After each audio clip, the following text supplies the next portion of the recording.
Shalom saudara-saudara yang dikasihi Tuhan. Selamat bergabung di dalam program Tuhan Adalah Gembalaku. Sebuah program di mana kita bersama-sama merenungkan firman Tuhan. Firman yang meneguhkan iman agar kita hidup menyenangkan hati Tuhan dan menjadi berkat bagi sesama.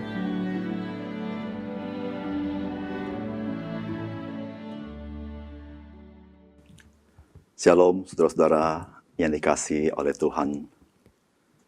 Kita berjalan di tengah-tengah kehidupan ini, kadang ada gagal, kadang ada berhasil.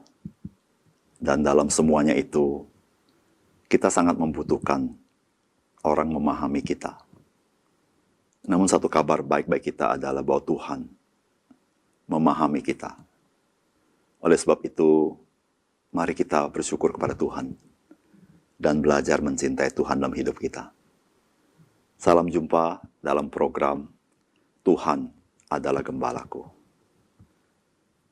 Mengampuni orang lain merupakan perkara yang penting ketika kita hidup di tengah-tengah dunia ini. Kita tidak bisa hidup dengan tidak belajar mengampuni orang lain. Karena setiap orang pasti bisa berbuat kesalahan. Bahkan, dia bisa berbuat kesalahan yang sama. Bukan hanya orang lain bisa berbuat kesalahan. Kita pun bisa berbuat kesalahan. Saat kita berbuat salah kepada orang lain, maka kita sangat membutuhkan pengampunan daripada orang lain. Hal inilah yang kita pelajari dari firman Tuhan di dalam Matius pasal 18 ayat 21 sampai dengan ayat 35. Kemudian datanglah Petrus dan berkata kepada Yesus, "Tuhan, sampai berapa kali aku harus mengampuni saudaraku jika ia berbuat dosa terhadap aku? Sampai 7 kali?" Yesus berkata kepadanya, "Bukan. Aku berkata kepadamu, bukan sampai 7 kali, melainkan sampai 70 kali 7 kali. Sebab hal kerajaan sorga, seumpama seorang raja yang hendak mengadakan perhitungan dengan hamba-hambanya. Setelah ia mulai mengadakan perhitungan itu, dihadapkanlah kepadanya seorang yang berhutang 10.000 talenta. Tetapi karena orang itu tidak mampu melunaskan hutangnya, raja itu memerintahkan supaya ia dijual berserta anak istrinya dan segala miliknya untuk pembayar hutangnya. Maka sujudlah hamba itu menyembah dia, katanya, 'Sabarlah dahulu, segala hutangku akan kulunaskan.'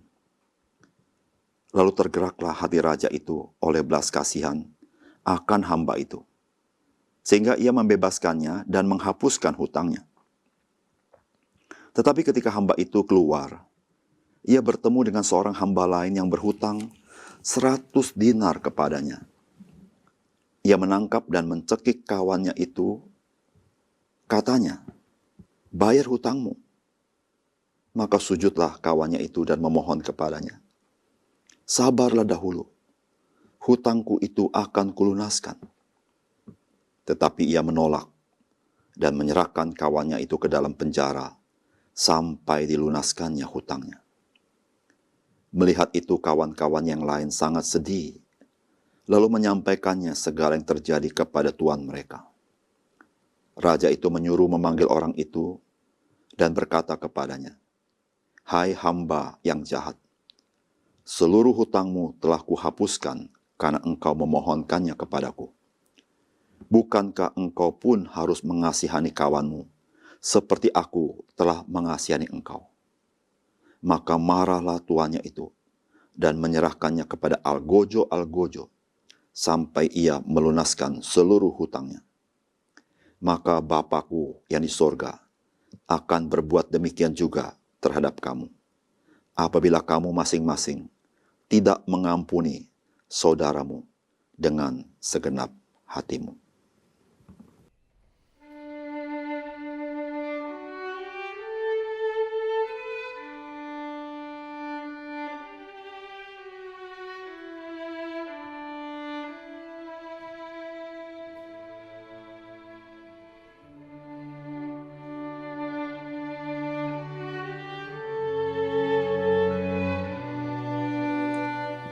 Saudara-saudara yang dikasihi oleh Tuhan, pertanyaan Simon Petrus tentang pengampunan sebenarnya merupakan pertanyaan yang selalu cocok di segala zaman.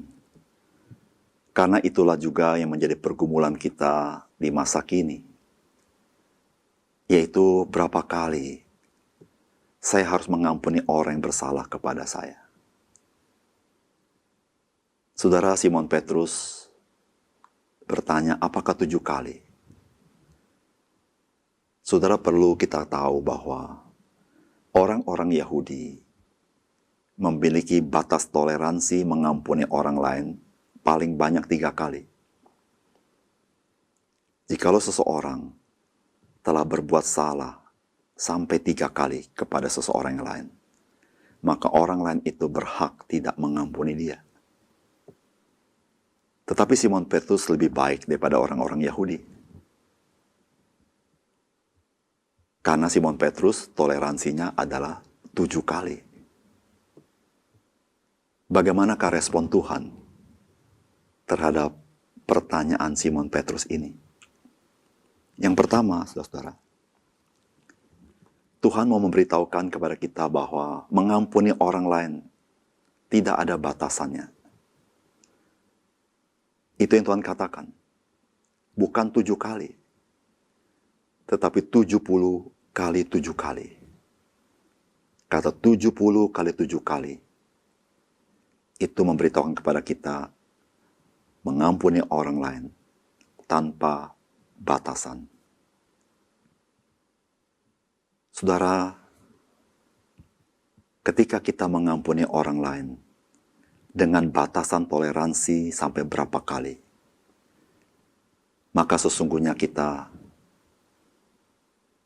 tidak memahami apa yang Tuhan inginkan dalam hidup kita. Tuhan inginkan dalam hidup kita adalah kita selalu rela mengampuni orang lain tanpa membatasi berapa kali kesalahan. Karena Tuhan ingin kita mengasihi sesama kita seperti kepada diri kita sendiri. Saudara, bukankah kita adalah orang-orang yang bisa berbuat salah lebih dari 3 kali, lebih dari 7 kali kepada orang yang sama, bukan? Ketika kita memberikan batas toleransi pengampunan kita kepada orang lain, bukankah kita merasa orang lain itu bukan sesama manusia dengan kita? Namun bukankah mereka sama dengan kita? Sebagaimana kita bisa berbuat salah lebih daripada 7 kali.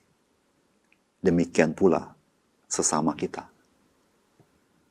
Ketika kita tidak membatasi pengampunan kita kepada orang lain, kita sedang belajar menjadi sesama manusia dengan orang lain. Saudara, itulah yang Tuhan inginkan dalam hidup kita. Selain kita mengasihi Tuhan dengan segenap hidup kita, kita belajar mengasihi sesama sebagaimana kita mengasihi diri kita sendiri. Mengampuni orang lain tidak ada batas berapa kali, karena mereka adalah sesama manusia dengan kita. Yang kedua, Tuhan Yesus mengingatkan kepada kita bahwa kita juga adalah orang yang bersalah kepada Tuhan. Dan Tuhan sudah mengampuni kita. Itulah yang Tuhan sampaikan dari sebuah cerita. Seorang raja sedang berhitung-hitung dengan hamba-hambanya. Ada seorang hamba berhutang 10.000 talenta. Sebuah hutang sangat besar, seumur hidup dia tidak sanggup bayar. Hamba itu minta keringanan supaya dia bisa bayar hutangnya. Namun raja itu penuh belas kasihan. Raja itu menghapus seluruh hutangnya. Dan dia bebas. Namun ketika orang ini keluar dari ruangan raja itu, dia berjumpa dengan kawan yang berhutang kepada dia. Hutangnya tidak besar. Tapi saudara tahu dia tidak bisa mengampuninya. Dia bahkan memasukkan kawannya ke penjara. Teman-teman daripada orang ini melapor kepada raja. Dan raja marah sekali. Dan raja berkata, engkau sudah kuampuni. Seharusnya engkau mengampuni kawanmu. Saudara yang kasih dalam Tuhan. Dari kisah ini Tuhan memberitahu kepada kita. Kita adalah orang-orang yang sebetulnya bersalah di hadapan Tuhan, berhutang di hadapan Tuhan, dan kita tidak sanggup membayarnya. Namun karena belas kasihan Tuhan, Tuhan mengampuni seluruh hutang-hutang dosa kita. Dan Tuhan mau kita yang mengalami belas kasihan Tuhan, kita pun berbelas kasihan kepada orang lain. Saudara yang kasih dalam Tuhan, ketika kita mengingat akan belas kasihan Tuhan, pengampunan Tuhan kepada dosa-dosa kita, kita tidak bisa tidak. Kita pasti rela mengampuni orang yang bersalah kepada kita. Meskipun kesalahannya sangat menyakitkan kita. Namun, karena kasih Tuhan yang telah menyucikan hidup kita, hati nurani kita, batin kita, dan kasih itu sanggup menolong kita mengampuni orang lain. Saudara, ketika kita sulit mengampuni orang lain, ingatlah, kita sudah diampuni Tuhan. Kita sudah menikmati kasih-Nya. Belajar mengampuni orang lain. Yang ketiga, Tuhan Yesus mau mengingatkan kepada kita, Bapa di surga tidak mau bahwa kita ini menghitung-hitung kesalahan orang lain. Itu yang dikatakan Tuhan Yesus. Maka Bapa-Ku yang di sorga akan berbuat demikian juga terhadap kamu, apabila kamu masing-masing tidak mengampuni saudaramu dengan segenap hatimu. Saudara Bapa di surga mau kita mengampuni saudara-saudara kita dengan segenap hati kita. Apa artinya mengampuni dengan segenap hati kita? Artinya, kita tidak lagi menghitung-hitung kesalahan orang lain ketika kita mengampuninya. Saudara, bukankah ketika kita mengampuni orang, tapi tetap menghitung kesalahannya, maka sebenarnya kita belum mengampuni dia dengan segenap hati kita? Saudara, bukankah Tuhan senang dengan kasih yang segenap hati, bukan setengah hati? Kita harus mengasihi Tuhan dengan segenap hati kita.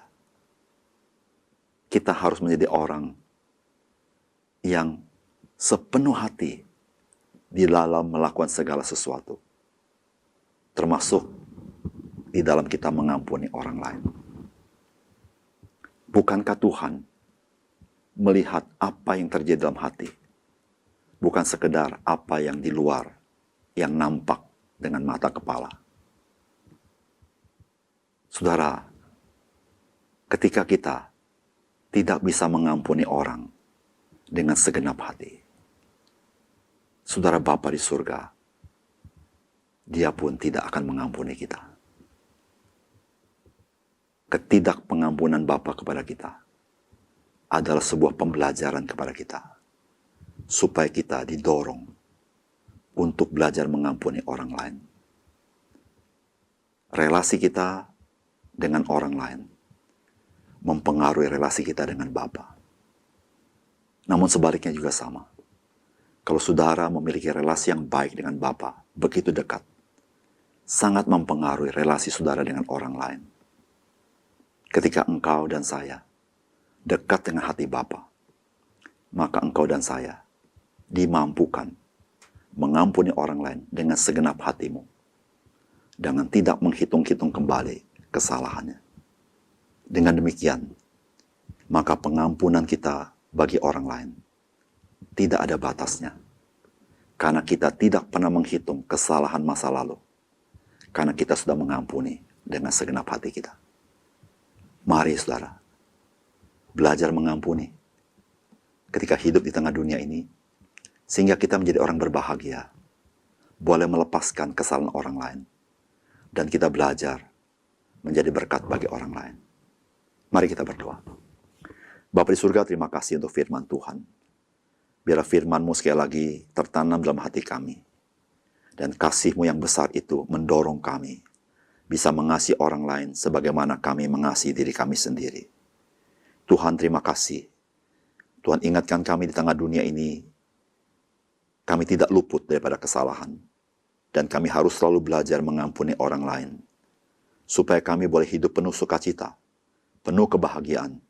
Bahkan kami dimampukan berbuat baik dan menjadi berkat bagi orang lain. Meteraikan firman-Mu dalam hati kami ya Tuhan. Hidup kami hari ini mau belajar, melakukan kehendak Tuhan, menyenangkan Tuhan, sehingga kami boleh hidup bermakna dan bermanfaat bagi orang lain. Di dalam nama Tuhan Yesus kami berdoa. Amin.